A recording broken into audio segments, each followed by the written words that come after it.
Mercury, Hermes to me, messenger of God Almighty. What need have we of a flitting, flickering breeze of a girlish boy to attend and deliver those messages, too rich and ephemeral for mortal ears to hear? That's just it. The flit, flit, flit of one whose work will never be quit. For the tongues change as the days change, so too the tools and the spools of yarn to tie a bow around a fable. Let us be able, the mind must be watched. For what is Mercury if not mind? How do you think? What mechanics run your mental miasma? What mind-forged manacles hold our new century in shackles? Flit, flit. It is oh so quick. Mercurius, he or she, the androgyne, darts to and fro. It sets the nerves on edge. It is our very nervous system incarnate. The brave little one, dancing so close to our father's sun, never straying too far. Give, give, give, take, take, take, the lord of copper and all coinage, tithing and conniving, the neutrality tinged with hue of fiendy foes, or the mellow genius. Marvellous gift the mind is, to discern, interpret, calculate, litigate and placate.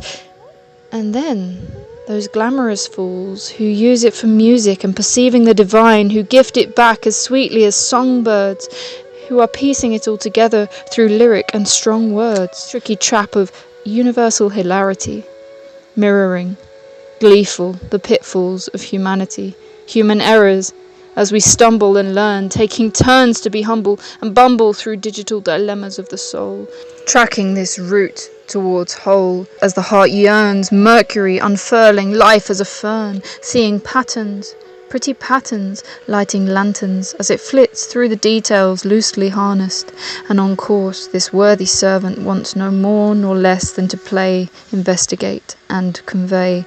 Come with me and serve yourself heartily. Hello, welcome back to the Ineffableelse. Hello if you are new here. Today we're going to be continuing our series about Mercury, this time focusing on Mercury in Capricorn. However, this also will apply if you have Mercury conjunct with Saturn or Mercury in the 10th house. These are all similar themes, whether you have this natally or you're experiencing a transit of this. Key features of this very astute and very capable mind are understanding the importance and power of logic and discernment, and being able to really be strong in the midst of chaos. And a very chaotic mind can really drag a lot of other people down, and if someone is there and they have this Capricornian style way of thinking, it can really help unmuddy the waters. It can really help just eliminate the doubt and just put things down on the table. These are our options. Sometimes there can be a fogginess to do with people pleasing, so people not knowing what they want and trying to please others and make a decision in that way. This has a lot to do with decision making. It's the best person to go to make a decision would be a Capricorn Mercury.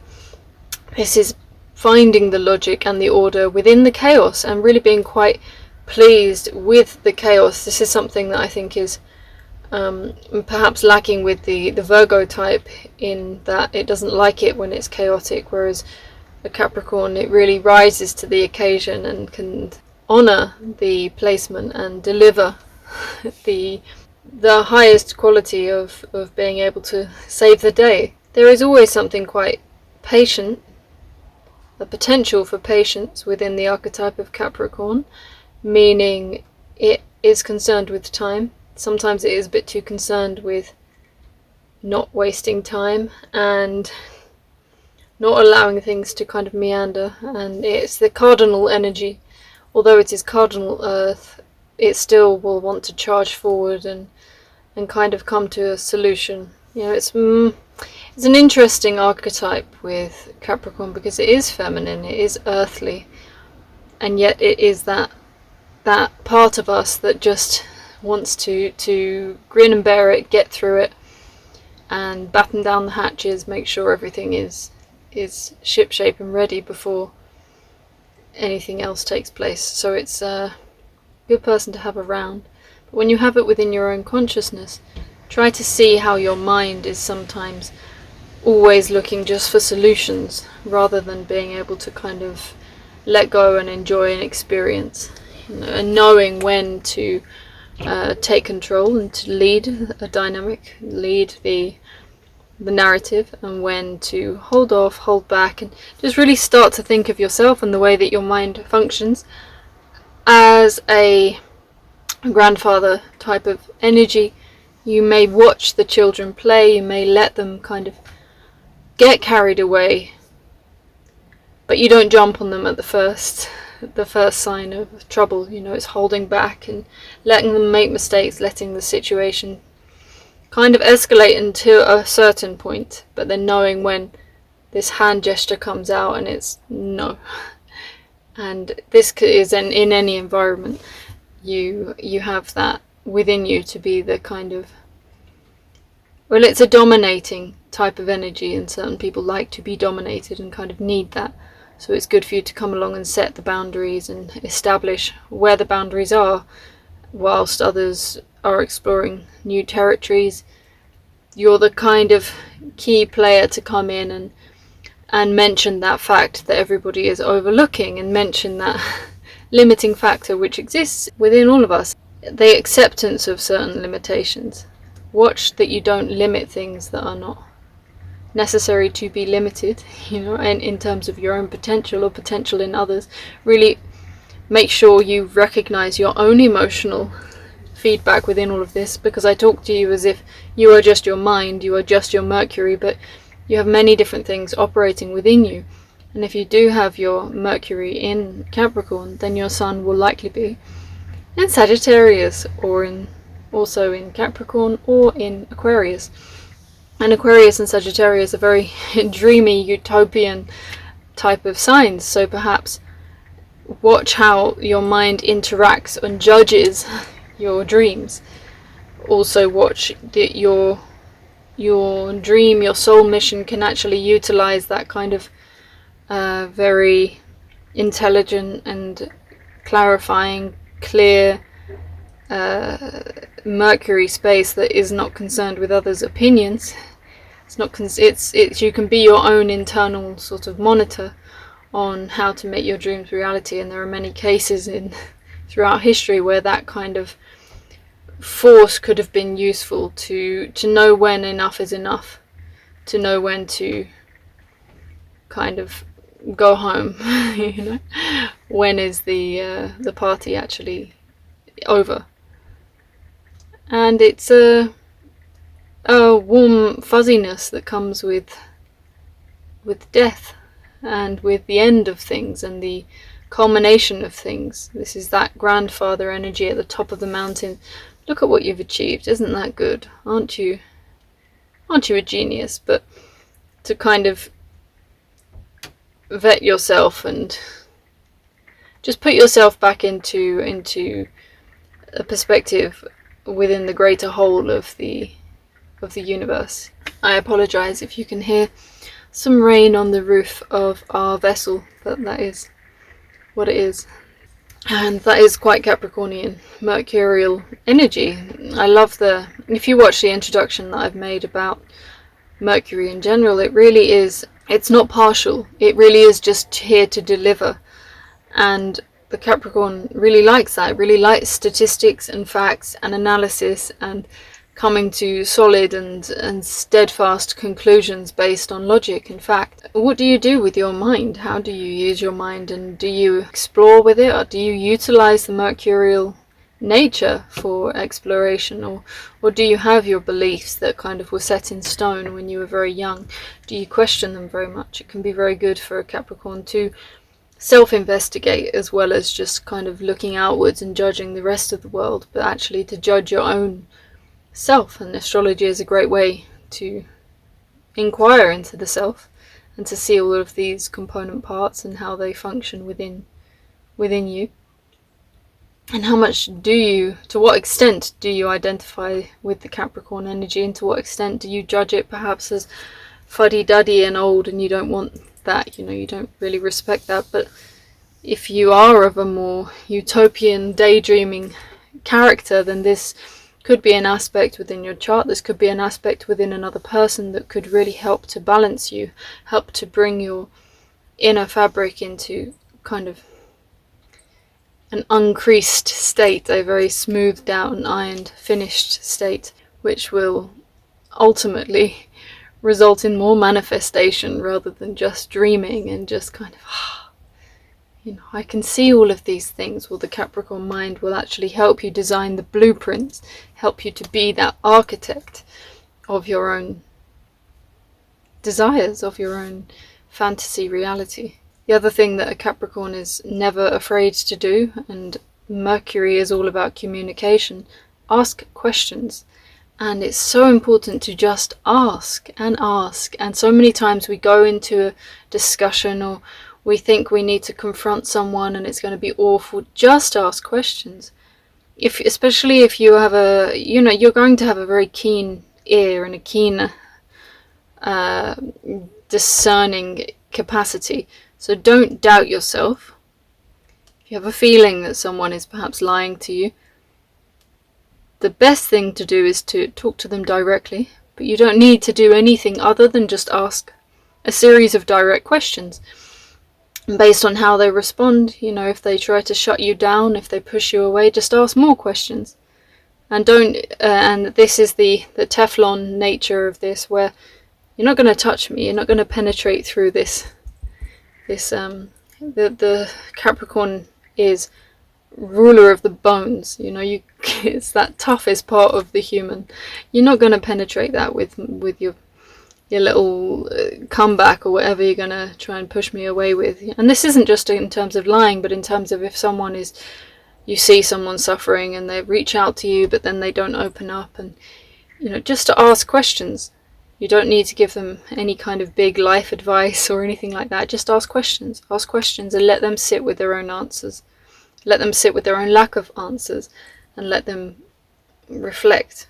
And this is the best thing to do with someone you dearly care about or your worst enemy. Either way, it's going to help a situation just to get them to ask questions of themselves. And then you'll be able to see the true nature within everyone more clearly. This as well goes for the menial, tiny things, asking questions.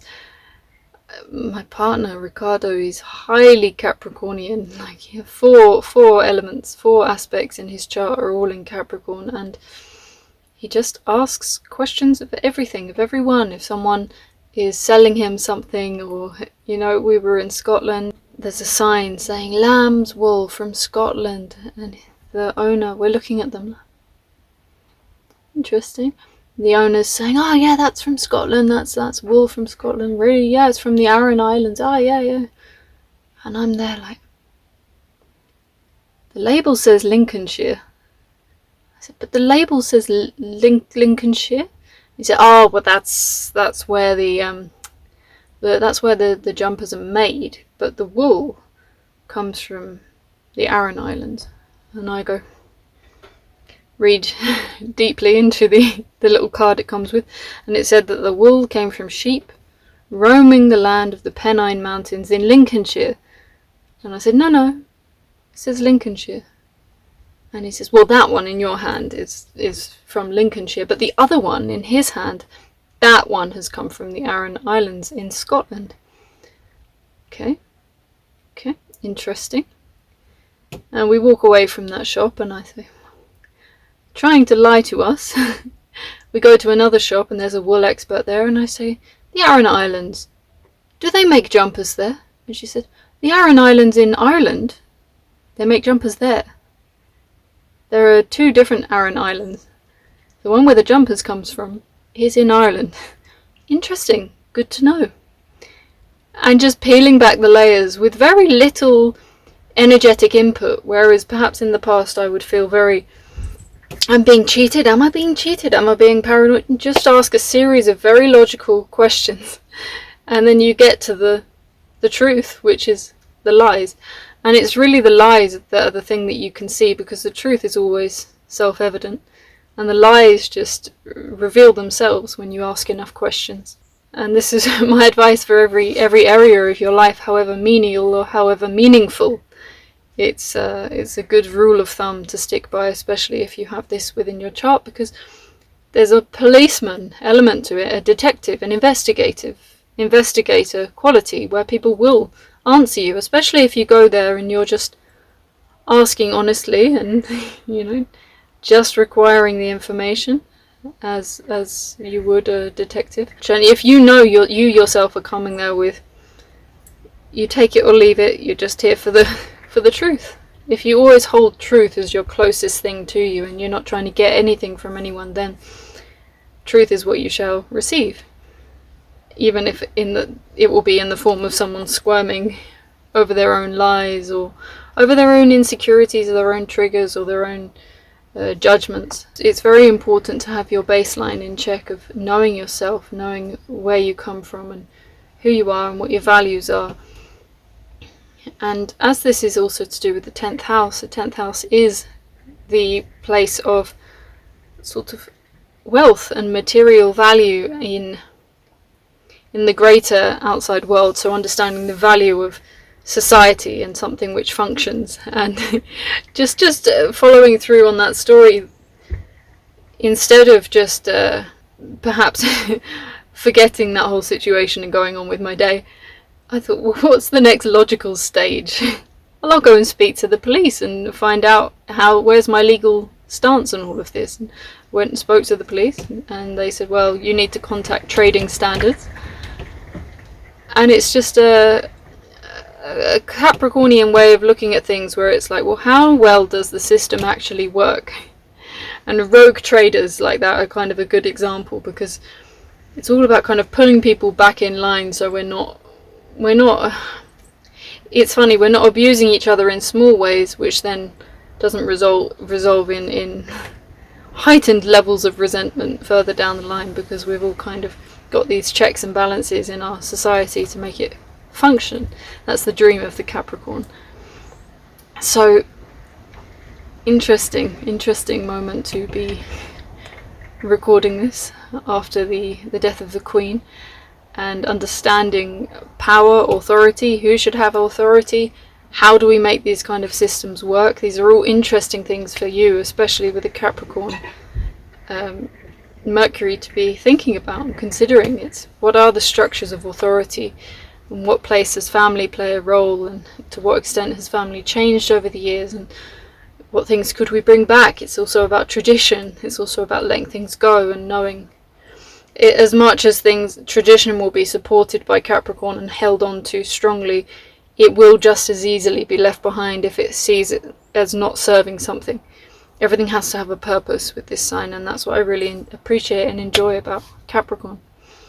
So I think I've covered everything in relation to this, because it's essentially all about exploring and enjoying the process. Even if the process is seemingly boring on the outside, it can help you see things about the world around you, as well as seeing things within yourself. And you can also do other things, like seeing a system in a shop, for example, when they label products as having one deal or another. And I found some dates in one section of the supermarket with one price, and then exactly the same dates in a different section of the supermarket with a lower price. And this is not in my upbringing or in my nature to question these sorts of things or to even bother looking around, but I found the cheaper price one, took a photo of it, showed it to the shop owner. I was like, this is what you have presented to me, and these are my rights as a consumer. It's quite a strange experience when you kind of get raised to not be very confrontational, but it's not confrontational, it's just working within the system. How does the system work? Finding the loopholes in certain things. It's very, very interesting when you actually delve into the possibilities in this, and you can save yourself a lot of money and maybe utilize your time in a more useful way. You never know. Depends what you value. So please do contact me for a fuller reading and go to the website ineffableelse.com. Thank you so much for joining me. Take care. Bye bye.